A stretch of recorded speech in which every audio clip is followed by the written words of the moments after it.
등산을 갔는데 며느리가 하는 말이 충격.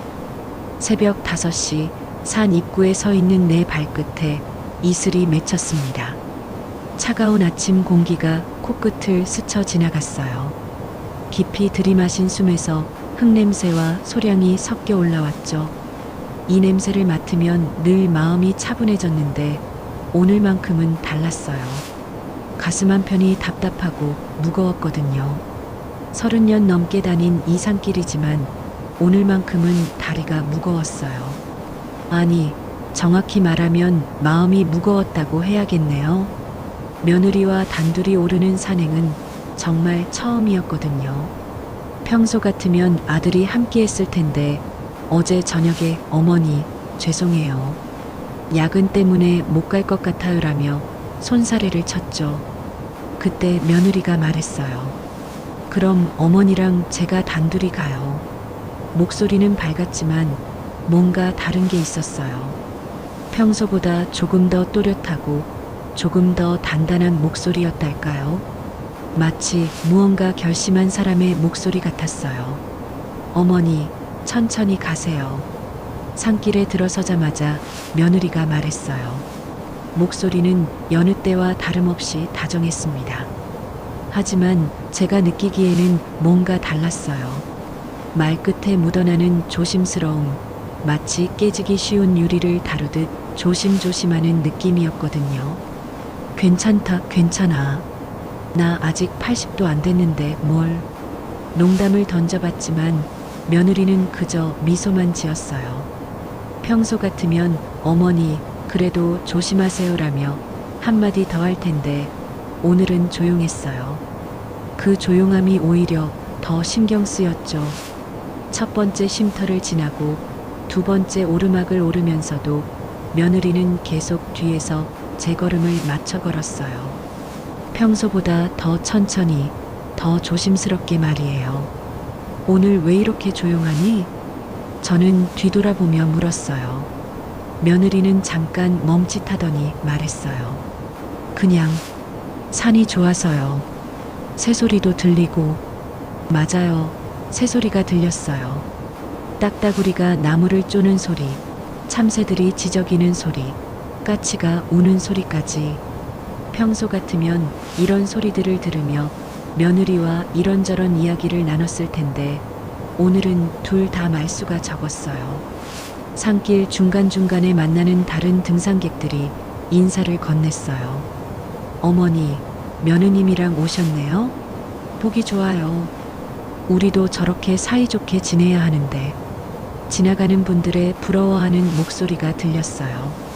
저는 괜히 어깨가 으쓱해지면서도 한편으로는 묘한 기분이 들었어요. 정말 우리가 사이좋게 보이는 걸까? 아니면 그냥 겉으로만 그래 보이는 걸까? 어머니, 물 좀 드세요. 며느리가 배낭에서 물병을 꺼내 건넸어요. 찬물이 목으로 넘어가니 시원했지만 가슴 한편의 답답함은 사라지지 않았어요. 뭔가 말하고 싶어 하는 것 같은데 차마 입을 열지 못하는 며느리의 모습이 계속 눈에 밟혔거든요.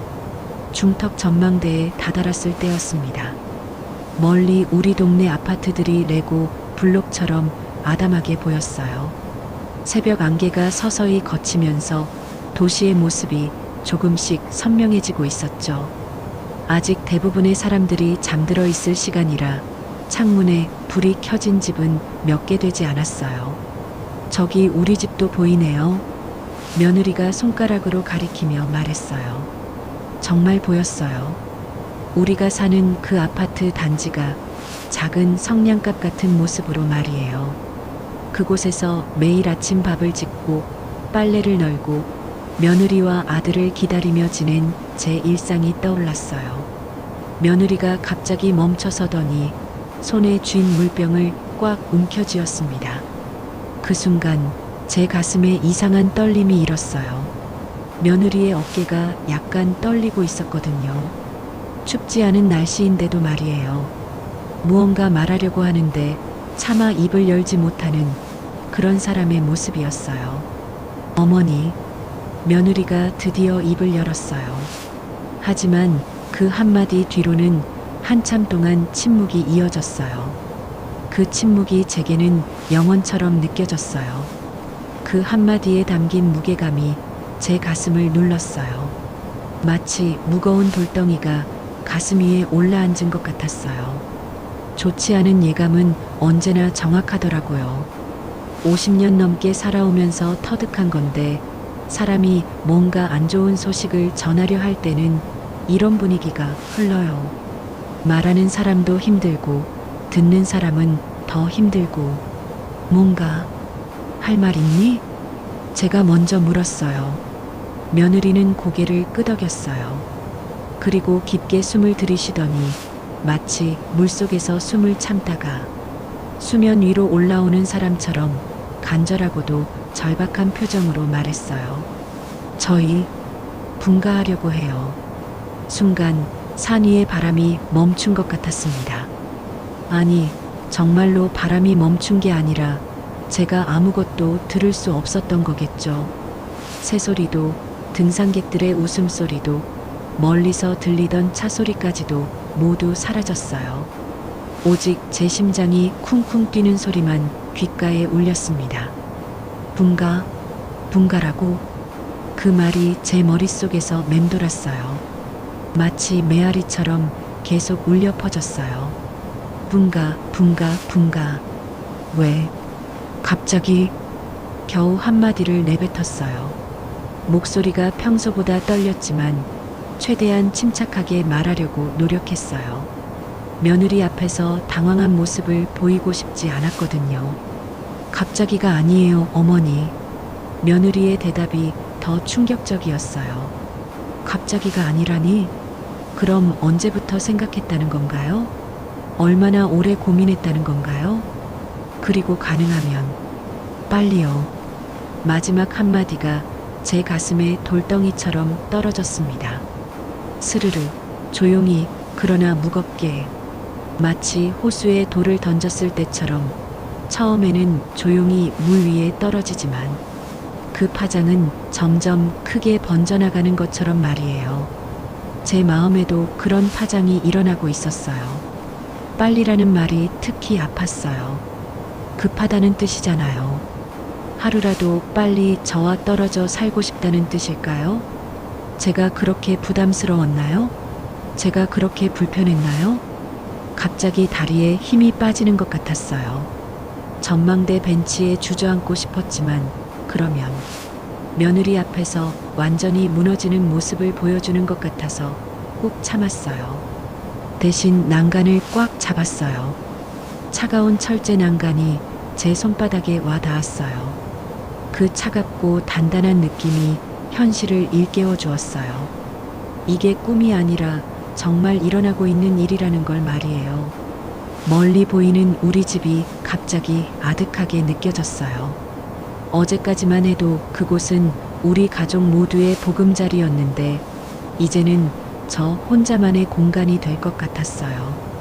며느리는 제 옆에 서서 아무 말도 하지 않았어요. 아마 제가 뭐라고 대답할지 기다리고 있었겠죠. 화를 낼지, 울음을 터뜨릴지, 아니면 그냥 조용히 받아들일지. 하지만 저는 아무 말도 할 수 없었어요. 목구멍에 뭔가 걸린 것 같았거든요. 말을 하려고 하면 울음이 터져 나올 것 같았고, 울면 안 될 것 같았어요. 적어도 여기서는, 이 공개된 장소에서는 말이에요. 그래서 그냥 서 있었어요. 차갑고 단단한 난간을 붙잡고 멀리 보이는 우리 집을 바라보면서 며느리가 방금 던진 그 폭탄 같은 말의 의미를 천천히 받아들이려고 노력했어요. 분가, 그 두 글자가 제 인생을 완전히 바꿔놓을 거라는 걸 그때는 아직 몰랐어요. 73 김순희, 제 인생을 말씀드릴게요. 제 이름은 김순희, 올해 73입니다. 벌써 73이라니 저도 믿기지 않아요. 거울을 볼 때마다 어머, 이게 나야? 하며 놀라곤 하거든요. 언제 이렇게 늙었나 싶어서요. 하지만 속은 아직 30살 같아요. 마음만은 여전히 팔팔하다고 생각해요. 제가 젊었을 때 이야기를 해드릴게요. 20살에 시집와서 22살에 아들을 낳았어요. 그때는 정말 세상 모르는 철부지였죠. 시어머니는 무서우셨고 남편은 바빴고 저는 갓난아기를 어떻게 키워야 할지 몰라서 매일 울었어요. 하지만 아들이 2살이 됐을 때 제 인생이 완전히 바뀌었어요. 남편이 갑자기 쓰러지신 거예요. 병원에서 시간이 얼마 남지 않았다는 말을 들었을 때 하늘이 무너지는 줄 알았어요. 24살의 어린 나이에 2살배기 아들과 함께 홀로 남겨진다는 게 얼마나 무서운지 상상이나 하세요? 그때부터 동네에서 작은 반찬 가게를 시작했어요. 처음에는 정말 아무것도 몰랐어요.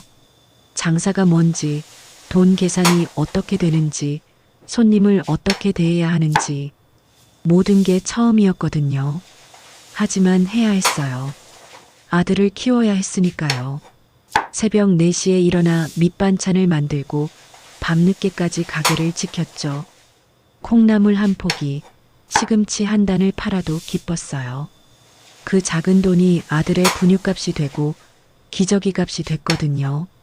손님이 이 나물 맛있네요 라고 말해주시면 하루 종일 기분이 좋았어요. 겨울에는 손이 튼 채로 물을 썰었고 여름에는 땀을 뻘뻘 흘리며 김치를 담갔어요. 한겨울 새벽에 나무를 다듬다가 손가락이 시려서 울기도 했어요. 하지만 포기할 수는 없었어요. 제가 포기하면 아들은 어떻게 되나요? 제 손에 물 마를 날이 없었지만 그게 자랑스러웠어요. 정말이에요. 힘들었지만 자랑스러웠어요. 제 손으로 아들을 키우고 있다는 것, 아무에게도 손 벌리지 않고 살아가고 있다는 것이 대견했거든요. 아들이 초등학교에 들어갈 때는 정말 기뻤어요. 다른 아이들과 똑같이 새 가방, 새 옷을 사입힐 수 있었거든요. 물론 비싸지 않은 것들이었지만 제가 번 돈으로 산 거라서 더욱 뿌듯했어요. 중학교, 고등학교를 거쳐 대학교까지 아들이 공부를 잘해서 장학금도 받고 좋은 회사에 취직도 했어요. 그때 정말 하늘이 무너져라 울었어요. 기쁜 눈물이었죠. 엄마, 이제 편히 지내세요. 아들이 첫 월급을 받아서 제게 용돈을 드릴 때 한 말이에요. 그 말을 들으니까 정말 다 큰 것 같더라고요. 제가 키운 그 작은 아이가 이제 어엿한 어른이 되어서 저를 돌봐주겠다고 하니까요.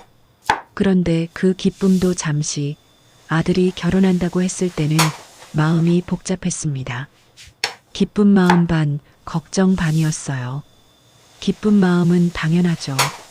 제 아들이 좋은 사람을 만나 가정을 꾸린다니 어머니로서 얼마나 뿌듯한가요? 하지만 걱정도 많았어요. 며느리가 나를 어떻게 생각할까?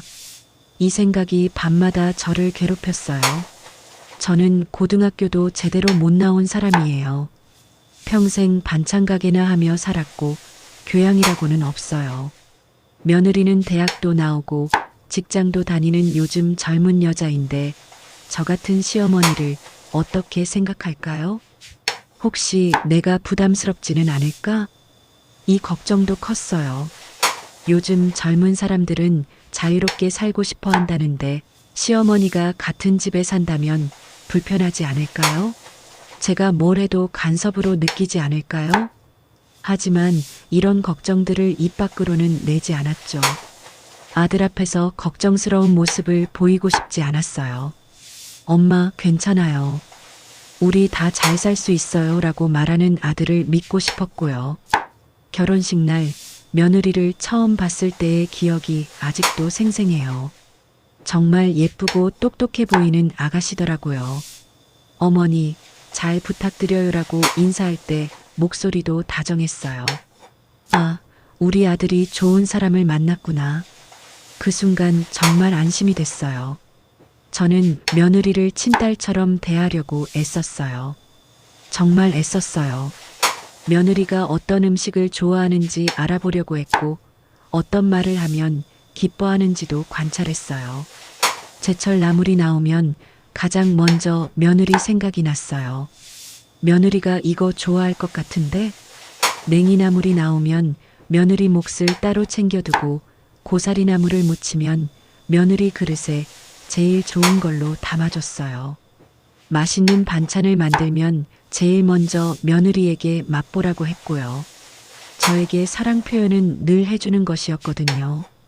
평생을 그렇게 살아왔어요. 남편에게도 아들에게도 손님들에게도 제가 뭔가를 해줘야 사랑받을 수 있다고 생각했어요. 맛있는 음식을 해주고 빨래를 해주고 청소를 해주고 그런 게 사랑이라고 믿었거든요. 며느리에게도 마찬가지였어요. 며느리가 직장에서 힘들어하면 따뜻한 차를 끓여주고 늦게 들어오면 밤늦게까지 기다렸다가 밥을 차려줬어요. 며느리 옷은 따로 손세탁을 해주기도 했고요. 하지만 가끔 고맙습니다 대신 다른 말이 돌아왔어요. 어머니, 너무 애쓰지 마세요. 어머니, 제가 할게요. 어머니, 괜찮다고 했잖아요. 며느리는 분명 상냥하게 말했어요. 화내거나 짜증내지도 않았어요. 하지만 뭔가 거리감이 느껴졌어요. 보이지 않는 선이 있었습니다. 다가가려고 하면 할수록 더 멀어지는 것 같은 그런 선 말이에요. 처음에는 며느리가 겸손해서 그런 줄 알았어요. 시어머니가 너무 많이 해주시니까 미안해서 저렇게 말하는구나 생각했죠. 하지만 시간이 지날수록 그게 아니라는 걸 알게 됐어요. 며느리는 정말로 제가 해주는 것을 원하지 않았어요. 어느 날은 이런 일도 있었어요. 며느리가 감기에 걸렸는데 제가 죽을 끓여서 방에 갖다 줬어요. 그런데 며느리가 말했어요. 어머니, 저 괜찮아요. 그냥 약 먹고 자면 나아요. 아니야, 아픈데 뭘. 이거 먹고 푹 쉬어. 정말 괜찮다고요. 죽 안 좋아해요. 그 마지막 말이 제 가슴을 아프게 했어요. 죽 안 좋아해요라니. 저는 며느리를 위해서 정성스럽게 끓인 건데 며느리는 애초에 죽을 좋아하지 않았던 거예요. 그때 깨달았어요. 저는 며느리가 뭘 원하는지 물어보지 않고 제가 좋다고 생각하는 것만 해주고 있었다는 걸요. 제가 원했던 건 간단했어요. 가족 안에서 여전히 필요한 사람, 사랑받는 사람, 자리가 있는 사람으로 남고 싶었을 뿐이에요. 그게 욕심인가요? 평생을 가족을 위해 살아온 사람이 가족 안에서 자리를 원하는 게 잘못인가요? 아들은 여전히 저를 사랑해요. 그건 확실해요. 매일 엄마, 오늘 뭐 하셨어요? 물어보고 주말에는 맛있는 것도 사오고요. 하지만 며느리는 예의는 지키지만 진짜 마음은 모르겠어요. 때로는 이런 생각도 들어요. 내가 너무 많이 바라는 건 아닐까? 며느리에게는 며느리 나름의 삶이 있는데 내가 너무 끼어들려고 하는 건 아닐까? 하지만 어쩔 수 없어요. 평생을 누군가를 돌보며 살아왔는데 갑자기 손을 놓고 있으라고 하면 어떻게 해야 할지 모르겠어요. 제 존재 이유가 사라지는 것 같거든요. 그런데 오늘 며느리는 분가를 말했습니다. 그 순간 머릿속이 하얗게 됐어요. 분가라니. 이제 정말로 저 혼자가 되는 건가요? 그렇다면 제 자리는 이제 어디일까요? 아들과 며느리 그리고 곧 태어날 아기의 삶에서 저는 어떤 존재가 되는 걸까요? 가끔 찾아오는 손님? 명절에만 만나는 먼 친척? 아니면 그냥 잊혀지는 사람? 그 생각을 하니까 눈앞이 캄캄했어요. 73의 나이에 이제 와서 혼자 사는 법을 다시 배워야 하는 건가요? 임신 소식과 함께 온 충격적인 제안. 전망대 벤치에 앉아 며느리가 건넨 커피를 받았어요. 손이 살짝 떨려서 캔을 제대로 잡지 못할 뻔했어요. 차가운 캔의 감촉이 손바닥에 전해졌지만 정작 제 몸은 뜨거웠어요. 분가라는 말이 계속 머릿속에서 맴돌고 있었거든요. 무설탕 아메리카노였죠. 캔을 열어 한 모금 마셨는데 쓴맛이 혀끝에서 확 퍼졌어요. 평소 같으면 이거 너무 써라고 말했을 텐데 오늘은 그 쓴맛이 지금 상황과 묘하게 어울렸어요.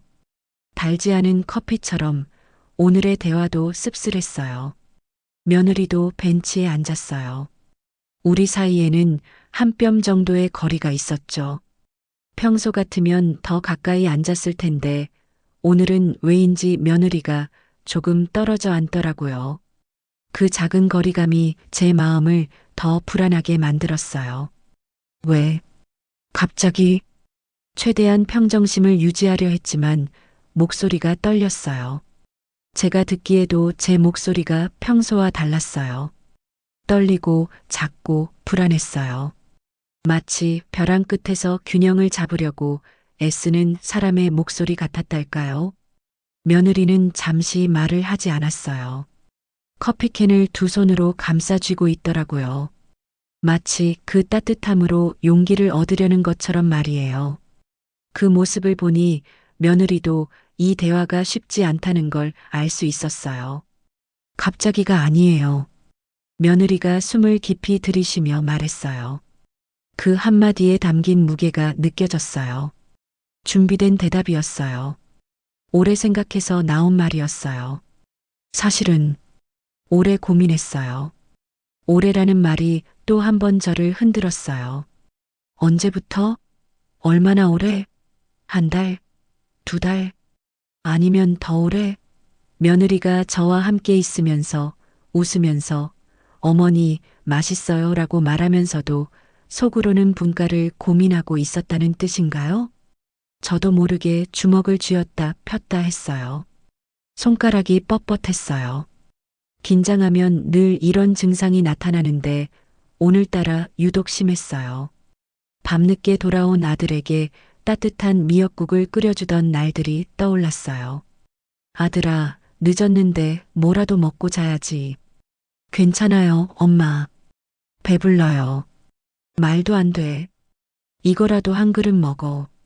그런 대화를 나누는 동안 며느리는 방에서 뭘 하고 있었을까요?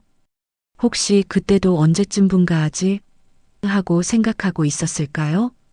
며느리와 부엌에서 어깨가 부딪히며 설거지하던 순간들도 떠올랐어요. 어머니, 제가 할게요. 아니야, 금방 끝나. 너는 쉬어. 어머니가 하시면 제가 할 일이 없어요.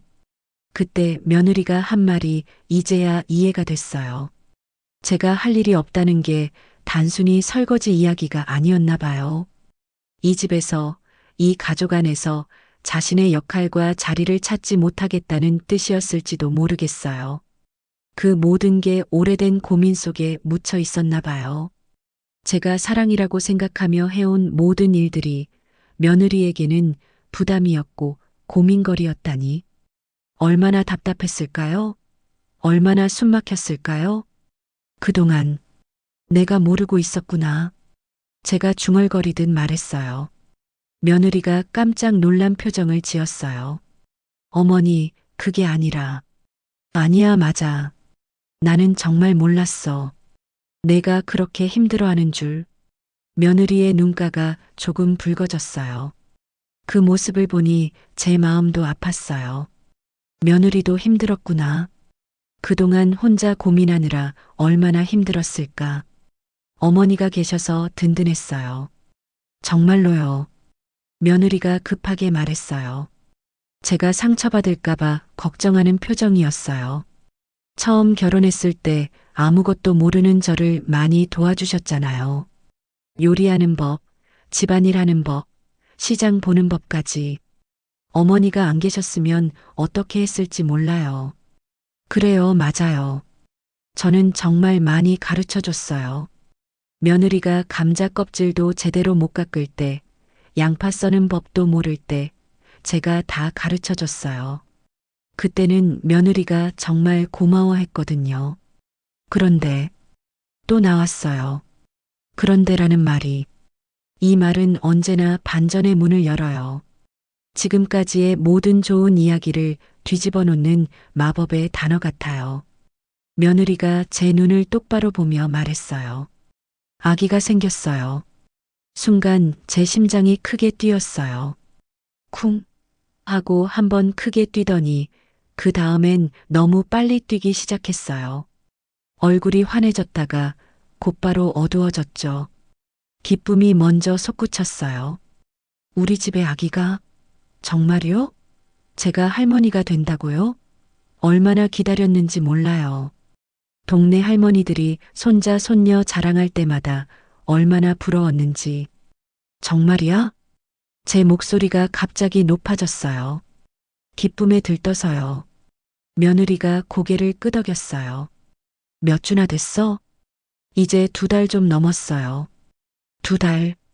2달 동안 며느리가 혼자 알고 있었다는 뜻인가요? 아들은 알고 있을까요? 언제 알려주려고 했을까요? 그런데 바로 다음 순간 다른 감정이 밀려왔어요. 아기가 생겼는데 외분가야? 더 함께 있어야 하는 거 아닌가? 임신하면 몸이 힘들잖아요.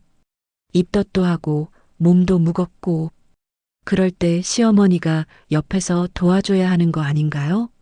아기가 태어나면 더 바쁠 텐데 혼자서 어떻게 다 해요? 임신 축하한다. 겨우 말을 꺼냈어요. 기쁜 마음과 걱정스러운 마음이 뒤섞여서 목소리가 이상했어요. 그런데 그럼 더 같이 살아야 하는 거 아니냐? 아기 때문에라도. 며느리는 고개를 저었어요. 그래서 더 말씀드리는 거예요. 며느리의 목소리가 한층 더 조심스러워졌어요. 마치 폭탄을 다루는 사람처럼 신중하고 조심스러웠어요. 어머니, 저희가 거리를 두고 살면 안 될까요? 제 아이에게도 저희에게도 필요한 시간이 있어요. 거리를 둔다고? 제가 되물었어요. 무슨 말인지 이해가 안 됐어요. 아기가 생겼는데 거리를 둬야 한다니. 할머니가 손자를 돌봐주는 게 당연한 거 아닌가요? 저희가 부모가 되는 과정을 경험해 보고 싶어요. 며느리가 말을 이었어요. 물론 어머니가 도와주시면 훨씬 쉬울 거예요. 어머니는 아이 키우는 경험도 많으시고 노하우도 많으시니까. 하지만 저희도 처음부터 배워보고 싶어요. 실수도 해보고 우리만의 방식도 찾아보고. 실수? 아기한테 실수가 어디 있어? 아기는 실험 대상이 아니라고. 제 목소리가 날카로워졌어요. 화가 났어요. 아기를 가지고 실험하겠다는 게 말이 돼요? 어머니, 그런 뜻이 아니에요. 며느리가 급하게 말했어요. 저도 엄마가 되고 싶어요. 진짜 엄마가요. 어머니가 다 해주시면 저는 그냥 구경하는 사람밖에 안 될 것 같아요. 목구멍에 돌덩이가 걸린 것처럼 답답했어요. 며느리의 말이 이해는 되는데 받아들이기는 어려웠어요. 제가 도와주겠다는 걸 왜 거부해요? 제가 며느리를 힘들게 하려고 그러는 게 아닌데. 선택의 기로에 서게 됐죠.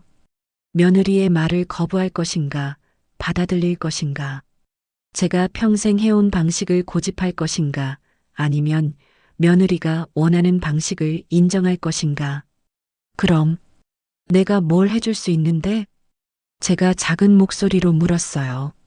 갑자기 제가 이 가족에서 어떤 역할을 해야 하는지 모르겠더라고요. 멀리서 응원해 주세요. 며느리의 대답이었어요. 가끔 정말 힘들 때만 도움을 요청할게요. 그때는 기꺼이 도와주세요. 하지만 평상시에는 저희가 스스로 해볼 수 있게 지켜봐 주세요. 멀리서 응원하라고요?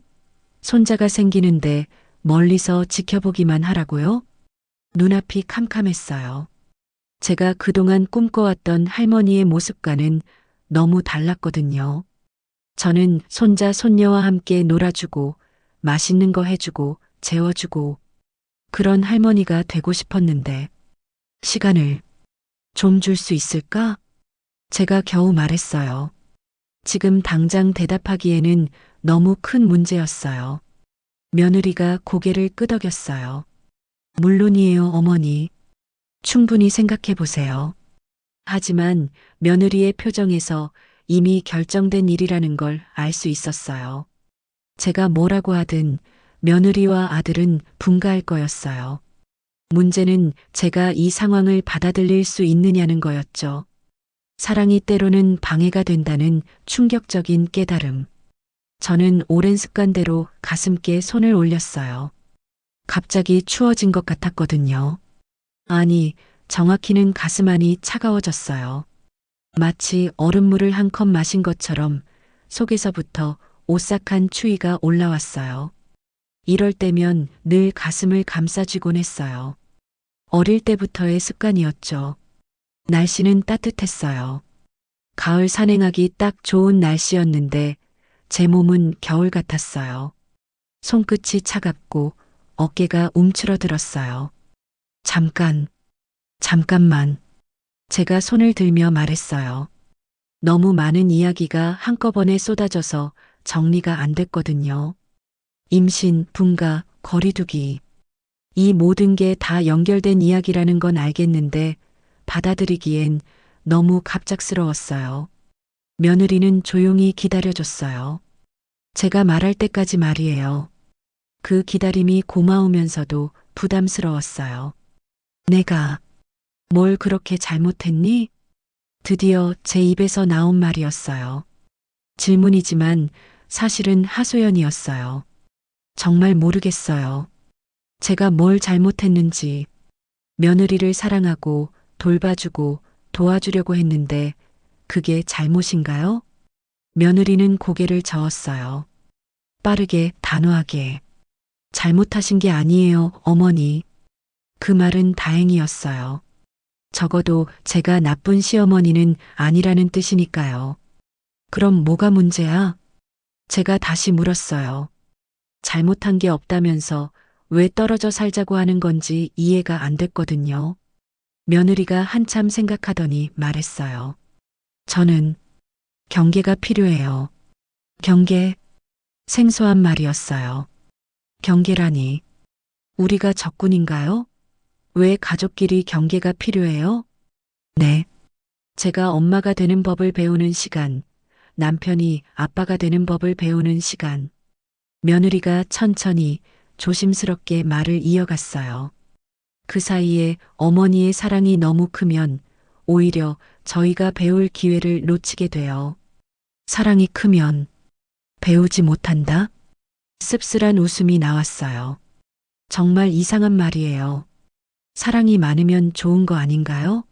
왜 사랑 때문에 배우지 못한다는 거예요? 참 이상한 말이네.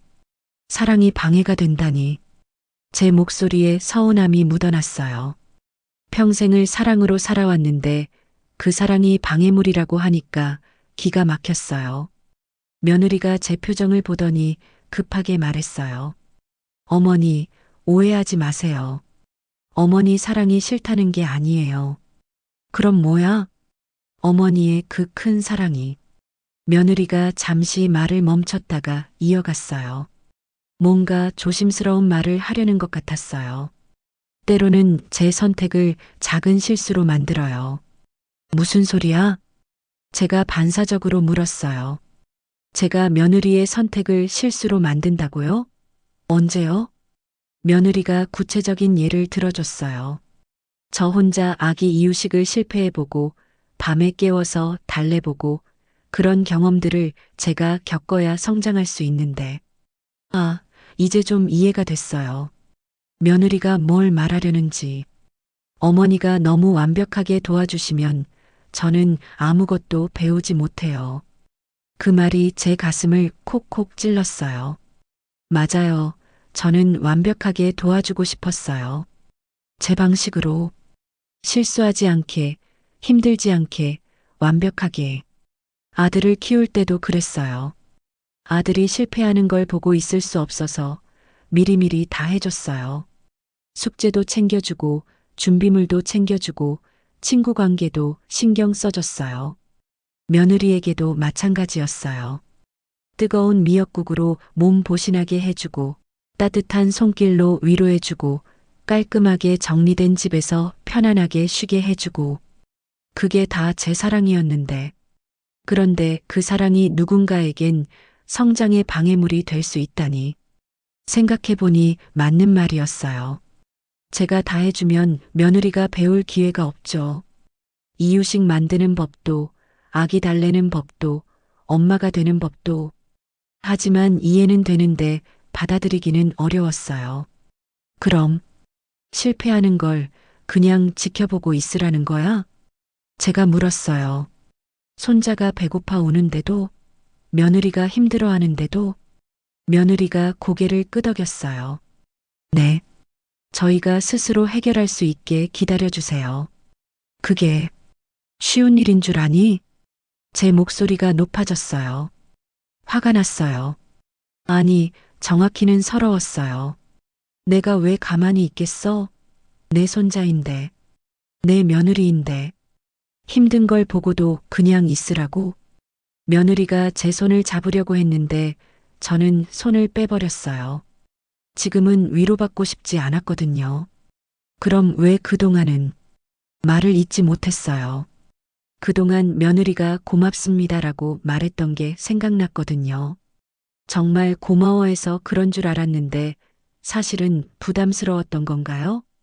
고맙다는 말 대신 그만해달라고 했어야 했나요? 그럼 제가 눈치가 없어서 몰랐던 건가요? 갑자기 그동안의 모든 기억이 다르게 보였어요. 며느리가 어머니, 제가 할게요라고 말했을 때 저는 겸손해서 그러는 줄 알았어요. 하지만 사실은 정말로 자기가 하고 싶었던 거였구나. 며느리가 어머니, 너무 애쓰지 마세요라고 말했을 때도 저를 걱정해서 하는 말인 줄 알았어요. 하지만 사실은 그만해달라는 뜻이었구나. 제가 그렇게 눈치가 없었나요? 그렇게 둔했나요? 그래, 내 말이 맞을 거다. 저는 체념하듯 말했어요. 요즘 젊은 사람들은 다 그렇게 산다더라.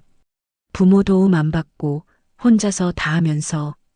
하지만 제 목소리는 공허했어요. 진심이 아니라는 걸 제가 더 잘 알았거든요. 며느리도 그걸 눈치챘을 거예요. 며느리는 제가 진심으로 이해한 게 아니라는 걸 알고 있었어요. 제 표정에서, 제 목소리 톤에서 다 드러났으니까요. 어머니, 며느리가 조심스럽게 제 이름을 불렀어요. 제가 어머니 사랑이 싫어서 그러는 게 아니에요. 정말이에요. 그럼 뭐야? 사랑은 좋은데 표현하지는 말라는 거야? 제가 화난 목소리로 말했어요. 사랑하지만 도와주지는 말고, 걱정하지만 챙겨주지는 말고, 그게 말이 돼? 며느리가 할 말을 찾지 못하고 있을 때 산등성이를 타고 바람이 더 세게 불었어요. 제 마음의 깃발이 찢어지는 소리가 들리는 것 같았어요. 평생을 세워온 가치관이, 사랑의 방식이, 존재의 이유가 바람에 찢어지고 있었어요. 내가 그렇게 고리타분한 할머니인가? 제가 작은 목소리로 중얼거렸어요. 시대에 뒤떨어진 사람인가? 며느리가 급하게 대답했어요. 아니에요, 어머니. 그런 게 아니라. 그럼 뭐야? 제가 다시 물었어요. 정말 모르겠어요. 제가 뭘 어떻게 해야 하는지. 며느리가 한참 생각하더니 말했어요. 어머니, 저만의 실수를 할 권리가 있어요. 실수할 권리? 이상한 말이었어요. 누가 일부러 실수하고 싶어 해요? 네. 제가 엄마로서 실패도 해보고, 다시 시도도 해보고, 그렇게 배워가고 싶어요. 어머니가 미리 다 해결해 주시면 저는 영원히 초보 엄마로 남을 것 같아요. 그 말을 듣고 나니까 조금 이해가 됐어요. 정말 조금이지만, 하지만 여전히 받아들이기는 어려웠어요. 실수할 권리라니. 손자가 관련된 일인데 실수하면 어떡해요? 만약에 정말 큰 실수를 하면? 제가 걱정스럽게 물었어요. 그때는 도와달라고 할게요. 며느리의 대답이었어요. 하지만 평상시에는 지켜봐 주세요. 지켜보라고요. 가만히 있으라고요. 그게 얼마나 어려운 일인지 며느리는 알까요? 평생을 앞장서서 해결해주며 살아온 사람에게 가만히 있으라고 하는 게 얼마나 힘든 일인지.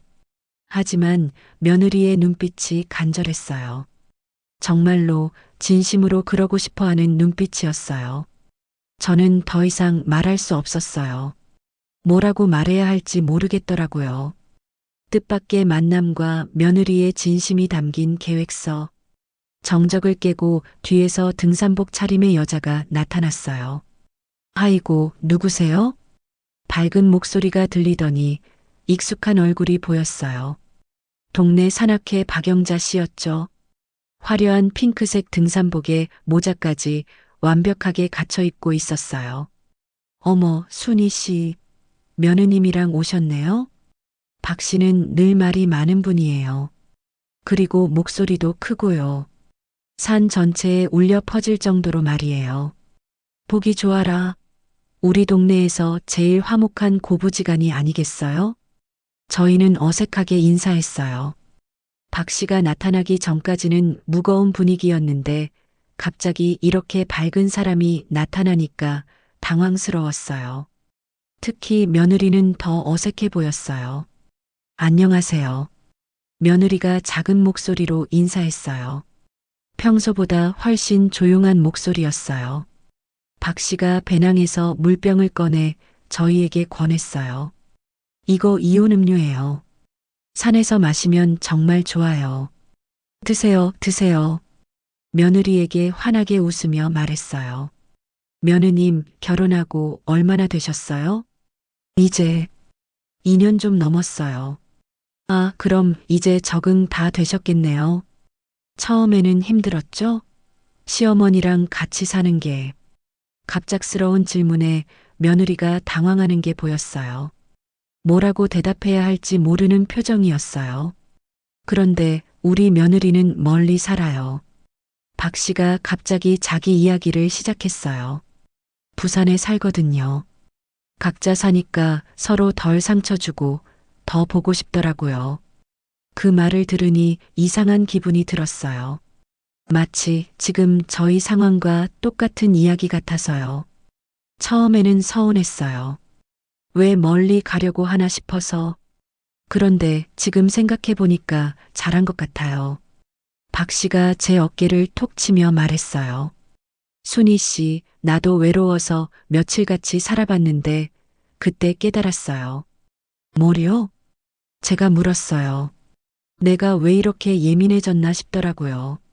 평소 같으면 안 신경 쓸 일들도 계속 눈에 들어오는 거예요. 박 씨가 손을 흔들며 말을 이었어요. 며느리가 설거지하는 것도, 빨래 개는 것도, 심지어 텔레비전 보는 것까지 내 방식과 다르면 자꾸 잔소리하고 싶어지더라고요. 정말 솔직한 이야기였어요. 저도 그런 적이 있거든요. 가까우면 고마움보다 기대와 불만이 커져요. 박 씨의 말이 제 가슴에 와닿았어요. 멀쩡한 사이도 사소한 게 크게 보이고 며느리가 조금만 늦게 와도 어디 갔나 싶고 조금만 피곤해 보여도 내가 뭘 잘못했나 싶고 맞아요. 정말 그랬어요. 함께 살면서 자꾸 신경 쓰이는 게 많아졌어요. 며느리의 작은 표정 변화, 작은 행동 하나하나가 다 의미가 있는 것처럼 느껴졌어요. 그래서 이제는 일주일에 한 번씩 영상 통화하고 한 달에 한 번씩 만나요. 그러니까 만날 때마다 새로워요. 서로 할 이야기도 많고 박 씨가 며느리를 보며 웃었어요. 며느님도 그렇게 생각하시죠? 너무 가까우면 오히려 어려워요. 며느리가 조금 놀란 표정으로 박 씨를 봤어요. 자기 마음을 대신 말해주는 사람을 만난 것 같은 표정이었어요. 네, 맞아요. 며느리가 작은 목소리로 대답했어요. 박 씨는 바람처럼 지나갔어요. 그럼 저는 먼저 올라갈게요. 오늘 정상에서 사진 찍기로 했거든요. 순희 씨, 며느님, 좋은 산행 되세요. 손을 흔들며 빠른 걸음으로 올라가더라고요. 정말 바람처럼 나타났다가 바람처럼 사라졌어요. 박 씨가 떠나고 나니 다시 조용해졌어요. 하지만 분위기는 조금 달라졌어요. 박 씨의 이야기가 뭔가 생각할 거리를 준 것 같았어요. 위안이 되면서도 자존심이 상했어요. 각자 사니 더 보고 싶다 좋은 말 같지만 제자리가 원래 멀리라는 뜻처럼 들렸거든요. 마치 시어머니는 원래 멀리 있어야 하는 존재라는 것처럼요. 하지만 한편으로는 박 씨의 말이 이해도 됐어요. 정말로 너무 가까우면 서로 힘들 수 있겠다는 생각이 들었거든요. 어머니, 며느리가 조용히 제 이름을 불렀어요. 네, 박 씨 말씀 어떻게 들으셨어요? 글쎄, 저는 솔직하게 말했어요. 이해는 되는데 받아들이기는 쉽지 않네. 며느리가 고개를 끄덕였어요. 저도 그래요. 처음에는 어머니와 거리를 두자고 생각했을 때 많이 고민했어요. 그때 며느리가 배낭을 뒤적이기 시작했어요. 어머니 사실 며느리가 말을 멈추더니 뭔가를 찾고 있었어요. 뭘 찾아? 아, 있다. 며느리가 흰 봉투를 꺼냈어요. 산에서 봉투라니 정말 의외였죠. 누가 산에 봉투를 가져와요? 어머니, 이건 제가 적은 계획이에요. 계획? 네. 분가하면 어떻게 만날지, 어떻게 지낼지. 그런 계획이요. 봉투를 받아 열어보니 A사 용지 한 장이 들어 있었어요. 빼곡한 글씨가 적혀 있었어요. 글씨체가 정말 예뻤어요. 며느리가 원래 글씨를 예쁘게 쓰는 편이긴 했지만 이건 특별히 더 정성스럽게 쓴 것 같았어요. 제목부터 눈에 들어왔어요. 어머니와 함께하는 새로운 시작. 그 아래로 세세한 계획들이 적혀 있었어요. 매주 토요일 오전 어머니와 산책 또는 만남. 비가 오면 집에서 차 마시며 대화하기. 매월 첫째 주 어머니 병원 동행, 시장 보기. 어머니 혼자 하시기 힘든 일들을 함께. 출산 전후 3개월 집중 케어 기간. 산후조리 도움 어머니 요청 시 하루 4시간 육아 지원. 단, 시간과 역할을 명확히 정해서 전담 용돈 어머니 취미활동비, 문화센터 수강료, 여행비 등 매월 자동이체. 소통 방식 카카오톡 또는 전화. 매일 안부 인사, 주 2회 통화. 긴급 상황 24시간 연락 가능. 어머니께 문제가 생기면 언제든 달려가기. 기본 약속. 마이너스 육아와 살림은 부탁이 먼저, 지시 금지. 마이너스 서로의 방식을 존중하고 인정하기. 마이너스 의견이 다를 때는 대화로 해결하기. 글씨가 정말 정성스러웠어요. 급히 쓴 흔적이 전혀 없었죠. 한 글자 한 글자 정말 신중하게 쓴 것 같았어요. 오래 고민한 흔적이 역력했어요. 특히 눈에 들어오는 건 구체적인 시간까지 다 적혀 있다는 거였어요. 하루 4시간이라든지 매주 토요일이라든지 그냥 대충 가끔 만나자 이런 게 아니라 정말 세세하게 계획을 세운 거였어요. 맨 아래에는 작은 글씨로 추가 메모가 있었어요. 어머니의 삶도 한 사람의 인생으로 존중하고 싶습니다. 저에게 어머니가 되어주셨지만 저는 어머니의 딸이 아니라 며느리입니다. 그래서 더 정직한 관계를 만들고 싶어요.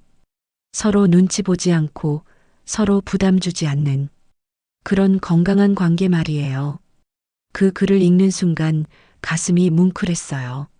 며느리가 저를 얼마나 많이 생각했는지 알 수 있었거든요. 그냥 떨어져 살자는 게 아니라 더 좋은 관계를 만들어 보자는 거였어요. 고개를 들어보니 며느리의 눈가가 촉촉했어요. 언제 이걸 준비했어? 제가 물었어요. 한 달 전부터요. 계속 고민하면서 며느리가 작은 목소리로 대답했어요. 정말 많이 고민했어요. 어떻게 하면 어머니 마음도 안 아프게 하면서 저희도 편하게 지낼 수 있을까? 한 달이나. 제가 중얼거렸어요. 한 달 동안 혼자 이런 고민을 했다니. 그동안 저는 전혀 몰랐어요. 어머니, 이 계획 어떠세요? 며느리가 조심스럽게 물었어요. 정말 조심스럽게요. 마치 거절당할까봐 두려워하는 것처럼요. 저는 종이를 다시 천천히 읽어봤어요. 한 번 더, 그리고 한 번 더. 읽을 때마다 다른 감정이 들었어요. 처음에는 서운했고, 두 번째에는 고마웠고, 세 번째에는 감동했어요. 며느리가 저를 생각해서 이렇게 세세한 계획을 세웠다는 게 믿어지지 않았어요. 산 정상에서 맞닥뜨린 인생의 가장 어려운 선택. 산 정상까지는 15분 남았어요. 발걸음이 무거웠죠. 아니, 정확히는 마음이 무거웠어요. 다리는 멀쩡한데 한 발 한 발 떼기가 어려웠어요. 마치 발에 납덩이가 달린 것처럼요. 며느리는 제 옆에서 조용히 걸었어요. 아까 그 계획서를 건넨 후로는 말이 없었어요. 아마 제가 어떤 반응을 보일지 기다리고 있었겠죠. 진짜 싸움은 마음에서 벌어지는 거니까요. 제 머릿속에서는 온갖 생각들이 소용돌이치고 있었어요. 정말 분가를 허락해야 하나? 내가 너무 고집스러운 건 아닐까? 며느리 말이 맞는 건 아닐까? 하지만 손자는 어떻게 해? 끝없는 질문들이 꼬리에 꼬리를 물고 이어졌어요. 사랑은 붙잡는 건가? 놓아주는 건가? 이 질문이 제 마음속 가장 깊은 곳에서 울려왔어요. 평생을 고민해 본 적 없는 문제였어요. 저에게 사랑은 늘 붙잡는 것이었거든요. 저는 평생 붙잡는 사랑을 해왔어요. 남편을, 아들을, 집안을. 남편이 아플 때는 밤새 간병하고 아들이 힘들어할 때는 뒤에서 받쳐주고 집안일은 제가 다 챙기고 꽉 붙잡고 있으면 흩어지지 않는다고 믿었거든요. 남편이 돌아가셨을 때도 그랬어요. 마지막까지 손을 놓지 않았어요. 여보, 가지 마. 나 혼자 두고 가지 마. 그렇게 붙잡았지만 결국은 떠나갔죠. 아들을 키울 때는 더 심했어요. 학교에서 돌아오면 오늘 뭐 했어? 누구랑 놀았어? 숙제는 다 했어? 끝없이 묻고 또 물었어요. 아들의 모든 것을 알고 싶었거든요. 놓치고 싶지 않았어요. 대학교 갈 때도, 회사에 취직할 때도, 결혼할 때도 계속 붙잡고 있으려고 했어요. 멀리 보내기가 무서웠거든요. 그런데 가끔 너무 세게 주면 오히려 부서져요. 비누거품처럼 말이에요. 어릴 때 비누거품을 만들어 본 적 있잖아요. 살짝 만지면 괜찮은데 세게 잡으려고 하면 팡 하고 터져버려요. 혹시 제가 그랬던 건 아닐까요? 너무 세게 붙잡으려고 해서 오히려 며느리를 멀어지게 만든 건 아닐까요? 돌계단을 하나씩 오르면서 생각했어요. 내가 정말로 며느리를 사랑하는 거라면 며느리가 원하는 대로 해줘야 하는 거 아닐까? 하지만 다른 한편으로는 이런 생각도 들었어요. 손자를 혼자 키우게 두는 게 정말 사랑일까? 힘들어 할 텐데. 마음속에서 두 개의 목소리가 계속 싸우고 있었어요. 하나는 붙잡아라고 하고 다른 하나는 놓아줘라고 하고 정상에 오르니 도시가 한눈에 펼쳐졌어요. 와, 정말 멋지다. 며느리가 감탄사를 내뱉었어요. 정말 장관이었어요. 우리가 사는 도시가 이렇게 아름다운 줄 몰랐어요. 아파트들이 장난감처럼 작아 보이고 자동차들은 개미처럼 움직였어요. 사람들은 인증사진을 찍고 있었어요. 여기서 한 장 찍어주세요. 젊은 커플이 저희에게 카메라를 건넸어요. 저는 얼떨결에 받아서 사진을 찍어줬어요. 그들은 정말 행복해 보였어요. 서로를 보는 눈빛이 반짝반짝했어요. 옆에서는 가족 단위로 온 사람들이 컵라면을 먹고 있었어요. 김이 모락모락 피어올랐어요. 아이들은 와, 맛있다 며 즐거워했고 부모들은 그런 아이들을 보며 웃고 있었어요. 평범하고 행복한 풍경이었어요. 그 모습을 보니까 갑자기 눈물이 날 것 같았어요. 저도 저런 평범한 행복을 원했는데 왜 이렇게 복잡해졌을까요? 며느리와 저는 벤치에 앉았어요. 바람이 시원하게 불어왔어요. 어머니, 며느리가 조심스럽게 말을 걸었어요. 계획서, 어떻게 생각하세요? 저는 한참 동안 대답하지 않았어요. 정말 어려운 질문이었거든요. 내 말이 맞다고 하기엔. 저는 숨을 깊이 들이쉬고 천천히 말을 이었어요. 나는 너무 외롭다. 제 솔직한 마음이었어요. 정말 외로웠어요. 남편도 없고 아들은 바쁘고 이제 며느리마저 멀어진다니. 제가 누구와 함께 살아야 하나요? 내가 분가한다는 말이 나를 혼자 버려두는 것 같아서 제 자존심의 마지막 조각을 떨어내는 말이었어요. 이런 말을 하는 제 자신이 초라해 보였어요.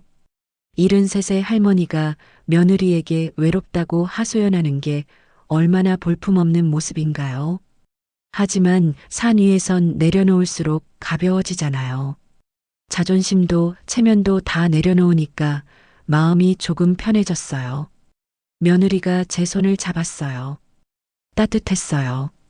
며느리의 손이 이렇게 따뜻한 줄 몰랐어요. 그동안 며느리와 손을 잡고 이야기한 적이 별로 없었거든요. 어머니, 제가 오늘 여기로 모신 이유가 있어요. 며느리가 말했어요. 산 위에서 말하면 우리가 서로를 넓게 볼 수 있을 것 같아서요. 넓게? 제가 되물었어요. 네. 아래서 보면 나무만 보여요. 가까이 있는 것만 보이죠. 여기서는 숲 전체가 보이잖아요. 며느리가 손으로 펼쳐진 도시를 가리켰어요. 저희가 지금까지는 너무 가까이에서만 서로를 봤던 것 같아요. 어머니는 제 작은 실수들만 보이시고 저는 어머니의 작은 간섭들만 보이고 그 말이 마음에 와닿았어요. 숲과 나무, 멀리서 보느냐, 가까이서 보느냐의 차이. 정말 그런 것 같았어요. 너무 가까이 있으니까 서로의 단점만 보였던 거예요. 조금 멀어지면 서로의 전체 모습을 볼 수 있을 것 같아요. 며느리가 이어서 말했어요. 어머니가 얼마나 저를 사랑하시는지, 제가 얼마나 어머니를 존경하는지, 그런 큰 그림 말이에요. 저는 눈을 감고 깊게 생각했어요. 정말 그럴까요? 멀어지면 서로를 더 잘 볼 수 있을까요? 아니면 그냥 잊혀지는 걸까요? 바람이 불어왔어요. 시원한 가을 바람이었어요. 그 바람을 맞으니까 머리가 조금 맑아지는 것 같았어요. 그래, 한번 해보자. 제 마음속에서 작은 목소리가 들렸어요. 평생 붙잡고만 살았으니까 이번에는 놓아봐도 되지 않을까? 그래, 숲을 보자. 제가 드디어 입을 열었어요. 제가 평생 해보지 않은 선택을 하기로 마음먹었어요. 붙잡는 대신 놓아주는 선택. 지키는 대신 믿어주는 선택. 분가해라. 그 말을 하는 순간 가슴이 뻥 뚫리는 것 같았어요. 무언가 막혀있던 게 시원하게 뚫린 기분이었어요. 대신 약속하자. 제가 며느리의 눈을 똑바로 보며 말했어요. 멀어진 만큼 더 정확하게 만나자. 예전처럼 어색하게 눈치 보면서 만나지 말고 정말 서로 보고 싶을 때, 서로 필요할 때 만나자. 제 말이 끝나기도 전에 며느리가 제 손을 더 꽉 잡았어요. 어머니, 고맙습니다. 며느리의 목소리가 떨렸어요. 울음을 참고 있는 것 같았어요. 제가 진짜 힘들 때는 꼭 연락드릴게요. 그때는 달려와 주실 거죠? 당연하지. 내가 부르면 언제든 갈게. 제가 대답했어요. 정말로 그럴 생각이었어요. 그때 바람이 또 한 번 세게 불었어요. 제 머리카락이 날렸지만 이번에는 시원했어요. 뭔가 무거운 짐을 내려놓은 것 같았어요. 멀리 도시가 보였어요. 숲 전체가 보였어요. 나무 하나하나는 작아 보였지만 전체적으로는 정말 아름다웠어요. 그래, 이제 숲을 보자. 제가 속으로 중얼거렸어요. 나무만 보지 말고 숲을 보자. 아들의 편지에 담긴 충격적인 진실. 정상에서 내려오는 길이었어요. 오르막길보다 내리막길이 더 조심스럽다고 하죠. 정말 그랬어요. 한 발 한 발 조심스럽게 디뎠어요. 돌에 미끄러질까봐 서이기도 했지만 방금 전 제가 한 결정이 너무 커서 마음이 떨렸거든요. 정말 잘한 걸까? 속으로 계속 되물었어요. 분가를 허락한 게 맞는 선택이었을까요? 아니면 제가 너무 성급했던 걸까요? 며느리는 제 옆에서 조용히 걸었어요. 아까보다 표정이 밝아 보였어요. 뭔가 큰 짐을 내려놓은 것 같은 얼굴이었어요. 그 모습을 보니 제 마음도 조금 편해졌어요. 그래, 잘했어. 스스로를 다독였어요. 어머니, 며느리가 조심스럽게 말을 걸었어요. 네, 정말 고맙습니다. 뭐가 고마워? 이해해 주셔서요. 쉽지 않으셨을 텐데. 맞아요. 쉽지 않았어요. 아직도 마음 한편으로는 불안했어요. 하지만 며느리의 고마워하는 표정을 보니까 제가 옳은 선택을 했다는 생각이 들었어요. 사실 며느리가 또 말을 시작했어요. 뭔가 더할 이야기가 있는 것 같았어요. 분가 얘기는 제가 먼저 꺼냈지만 준비는 제가 혼자 한 게 아니에요. 응? 그럼 누가? 갑자기 궁금해졌어요. 혹시 며느리 부모님이 뭐라고 하신 건가요? 아들이요. 뭐? 저는 걸음을 멈췄어요. 돌계단에서 균형을 잃을 뻔했어요. 며느리가 재빨리 제 팔을 잡아줬어요. 우리 아들이? 너 말고? 믿을 수 없었어요. 분가는 며느리가 원하는 줄 알았는데 아들이 먼저 얘기했다고요? 네. 남편이 어머니를 위해서라고 했어요. 나를 위해서? 더욱 이해가 안 됐어요. 저를 위해서 분가를 한다니 무슨 말인지 모르겠더라고요. 네. 어머니가 편하게 지내실 수 있는 곳으로 산악회 근처로 햇빛 잘 드는 투룸으로 이사하자고 했어요. 아들이 제 집까지 생각해뒀다고요? 산악회 근처라니 정말 저를 생각한 선택이네요. 그리고 며느리가 말을 멈추더니 다시 배낭을 뒤적거렸어요. 또 뭔가 있어? 며느리가 또 다른 봉투를 꺼냈어요. 이번에는 연분홍색이었어요. 아까 그 흰 봉투와는 색깔이 달랐어요. 이건 남편이 어머니께 드리라고 한 거예요. 봉투를 받아서 열어봤어요. 안에는 작은 수첩이 들어 있었어요. 표지에 엄마에게라고 적혀 있었고요. 수첩을 열어보니 첫 장에 익숙한 글씨가 빼곡하게 적혀 있었어요. 아들의 글씨였어요. 어릴 때부터 봐온 그 글씨였어요. 엄마, 첫 줄부터 눈물이 날 것 같았어요. 사실 나도 오랫동안 두려웠어요. 엄마가 나를 필요로 하지 않을까봐. 이상한 말이네요.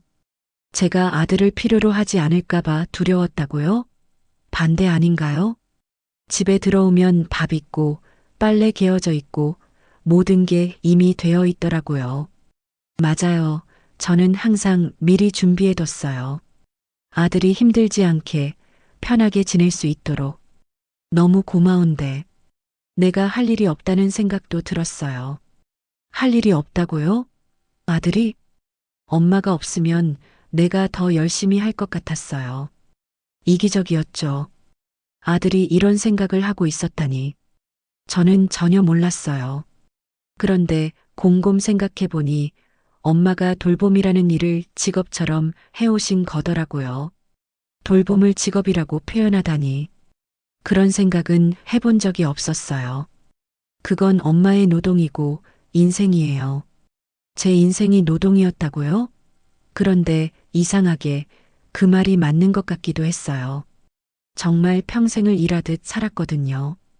이제 그 일에서 퇴직하세요. 퇴직이라니 정말 재미있는 표현이네요. 저도 이제 퇴직할 나이인가 봐요.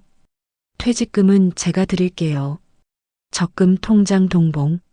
정말 적금 통장이 봉투 안에 들어 있었어요. 얼마나 들어있는지는 모르겠지만 아들이 정말 준비를 많이 했구나 싶었어요. 산악회 회비도 제가 낼게요. 산악회 회비까지 생각해뒀다니.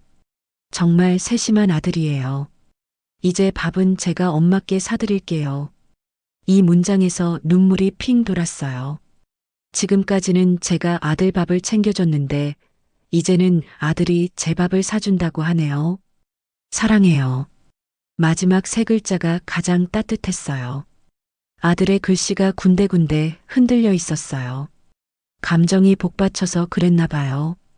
잉크가 번진 자리도 몇 군데 있었어요. 혹시 눈물이 떨어진 건 아닐까 싶었어요. 저는 다음 페이지를 넘기지 못했어요. 그 자리에서 울 것 같아서요. 정말로 울음이 터질 것 같았어요.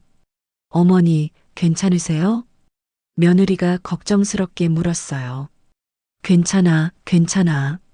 저는 고개를 끄덕이며 대답했어요. 하지만 목소리가 떨렸어요. 이걸 언제 준비했어? 한 달 전쯤이요. 제가 분가 얘기를 꺼내니까 남편이 그러면 엄마를 위해서 뭔가 해야 한다고 하더라고요. 아들이 저를 위해서 이런 생각을 했다니. 정말 몰랐어요. 며느리가 살짝 웃었어요. 그리고 어머니가 태어날 아기에게 첫 번째로 알려줄 별자리를 함께 보자고 해요. 며느리가 하늘을 가리켰어요. 아직 낮이라 별은 보이지 않았지만 저는 별을 본 것 같았어요. 보이지 않아도 있는 것, 닿지 않아도 느껴지는 것. 그런 게 진짜 사랑이 아닐까요? 함께 있지 않아도 서로를 생각하고 멀리 있어도 서로를 사랑하는 것. 별자리요? 제가 물었어요. 네. 아기가 태어나면 할머니가 처음으로 밤하늘의 별자리를 알려주셨으면 좋겠다고 했어요. 할머니만이 들려줄 수 있는 이야기로. 정말 감동적인 제안이었어요. 제가 손자에게 해줄 수 있는 특별한 역할을 만들어준 거예요. 내가 별자리를 아나? 저는 웃으며 물었어요. 모르시면 배우시면 되잖아요. 문화센터에 천체 관측 강좌도 있다고 들었어요. 그러고 보니 그런 강좌도 있겠네요. 새로운 걸 배우는 것도 재미있을 것 같았어요. 반전은 상황이 바뀌는 게 아니었어요. 제 마음이 바뀌는 거였어요. 저는 지금까지 도움을 주는 사람이었어요. 아들에게도 며느리에게도. 그런데 이제는 제가 도움을 받는 사람이 되는 거예요. 돌봄에서 취미로. 아들을 돌보는 일에서 제 취미를 찾는 일로. 희생에서 선택으로. 가족을 위해 희생하는 삶에서 제가 원하는 것을 선택하는 삶으로. 이런 변화가 가능할까요? 73의 나이에 새로운 삶을 시작할 수 있을까요? 며느리를 보니까 믿어지더라고요. 할 수 있을 것 같았어요. 어머니, 며느리가 다시 말했어요. 저희가 이사 가면 정말 외로우실 텐데. 괜찮아. 저는 웃으며 대답했어요. 정말로 괜찮을 것 같았어요. 토요일마다 만나잖아. 그리고 전화도 하고. 오히려 더 많이 이야기할 수 있을지도 모르겠어. 그러게요. 지금은 같은 집에 살아도 서로 바빠서 제대로 대화할 시간이 없었는데. 맞아요, 그랬어요. 함께 살면서도 정작 깊은 이야기는 많이 못했어요.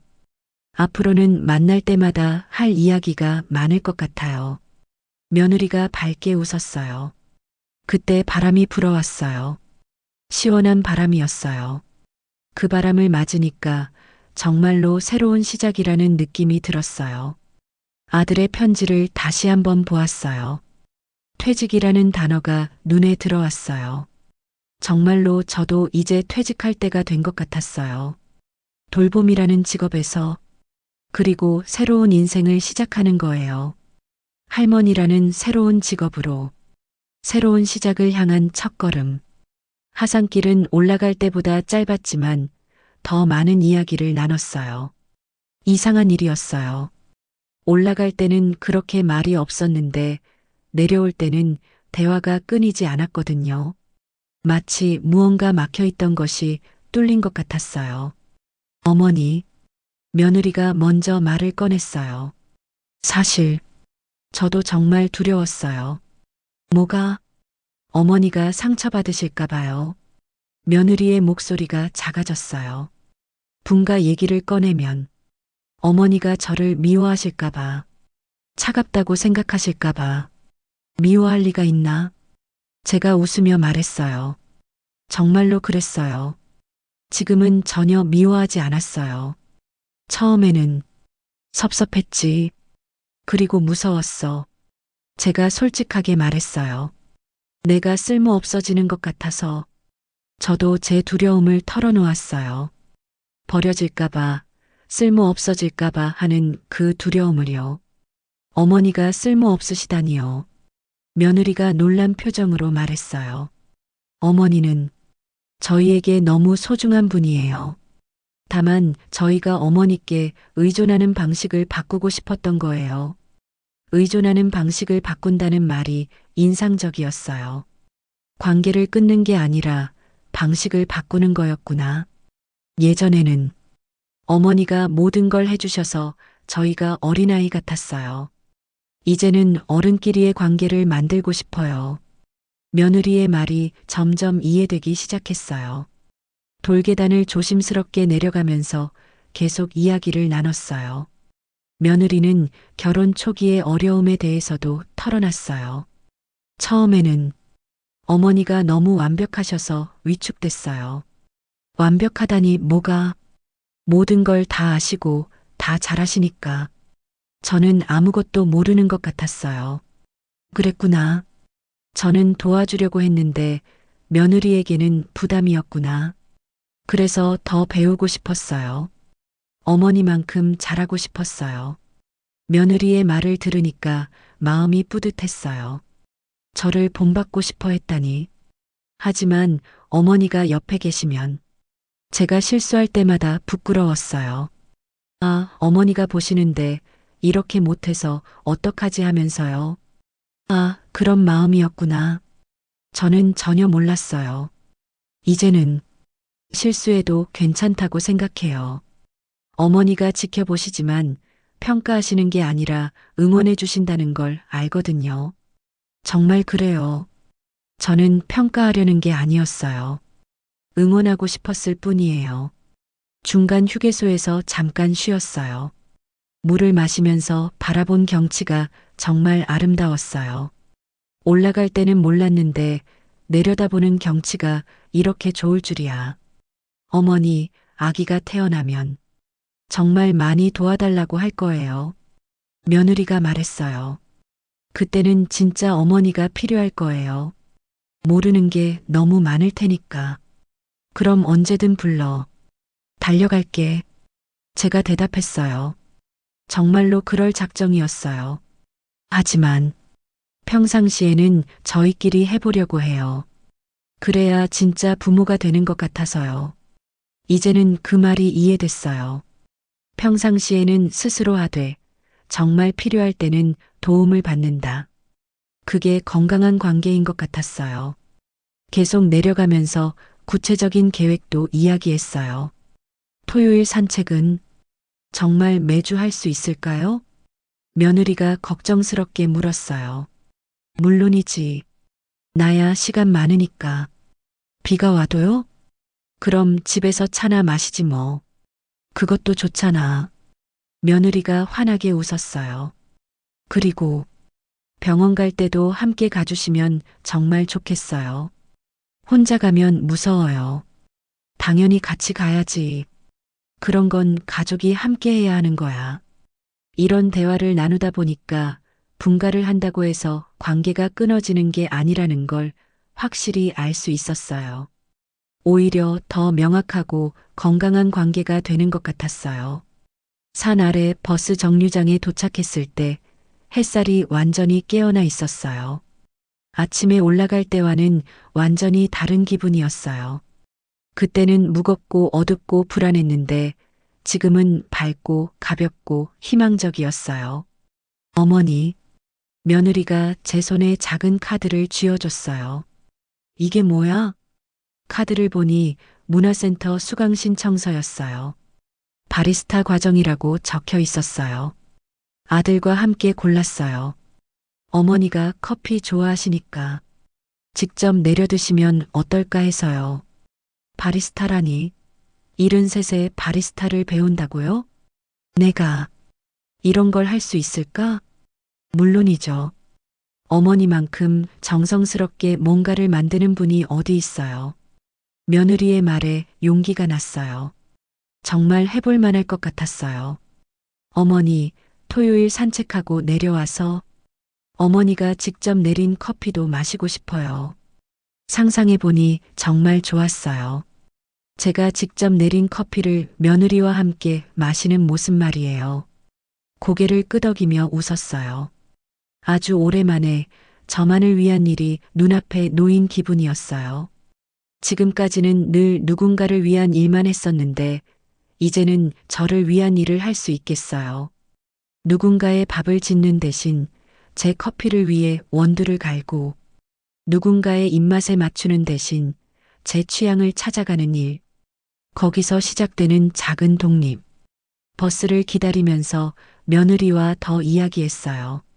어머니, 새 집은 정말 좋은 곳으로 알아봤어요. 어디? 산악회에서 걸어서 5분 거리요. 햇빛도 잘 들고 관리비도 적당하고 아들과 며느리가 정말 많은 걸 생각해뒀구나 싶었어요. 언제 이사해? 다음 달 말쯤이요. 그 전에 어머니와 함께 가서 보시고 마음에 안 드시면 다른 곳으로. 아니야, 너희가 골라준 곳이면 좋을 거야. 버스가 와서 함께 집으로 돌아왔어요. 창밖으로 보이는 풍경이 평소와 같았지만 제 마음은 완전히 달라져 있었어요. 집에 도착해서 며느리와 헤어지기 전에 한마디 더 했어요. 오늘 고마웠어. 용기 내서 말해줘서 어머니가 들어주셔서 감사해요. 며느리도 고마워했어요. 그날 저녁 집에 돌아와 일기장을 폈어요. 오랜만에 일기를 쓰고 싶었거든요. 첫 줄을 썼습니다. 오늘 붙잡던 사랑을 놓아주었다. 그런데 이상하다. 더 가까워진 것 같다. 정말 그랬어요. 물리적으로는 멀어지게 되지만 마음으로는 더 가까워진 것 같았어요. 그리고 계속 썼어요. 며느리가 어른이 되고 싶어 한다는 걸 오늘 알았다. 나도 이제 새로운 어른이 되어야겠다. 돌봄의 어른이 아니라 선택의 어른으로. 일기를 쓰고 나니까 마음이 정리되는 것 같았어요. 시청자 여러분, 혹시 여러분의 가족도 너무 가까워서 더 아프신가요? 저처럼 가족을 사랑하는 마음이 클수록 때로는 그 사랑이 상대방에게 부담이 될 수 있어요. 하지만 그렇다고 해서 사랑을 포기하라는 건 아니에요. 때로는 한 발 물러서야 손을 더 단단히 잡을 수 있어요.